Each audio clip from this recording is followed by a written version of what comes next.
పూజ room అయితే ఇలా ఉంటుంది చూడండి.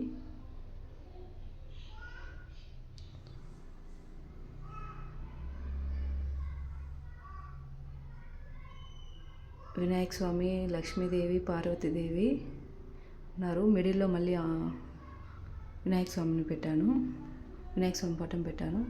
మళ్ళీ ఇక్కడ వినాయక స్వామి, వెంకటేశ్వర స్వామి, లక్ష్మీదేవి ఉన్నారు. పైన మళ్ళీ వెంకటేశ్వర స్వామి ఉన్నారు. ఇక్కడ దీపాలు పెట్టానండి చూడండి.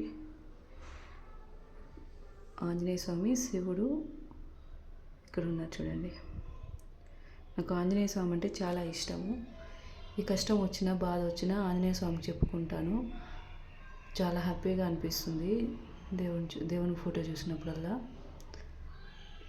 దేవుని రూమ్లో ఆంజనేయ స్వామి ఫోటో పెట్టుకోవచ్చో పెట్టుకోకూడదో నాకైతే తెలియదండి. ఫైనల్గా మా పూజ రూమ్ అయితే ఇలా ఉంటుంది.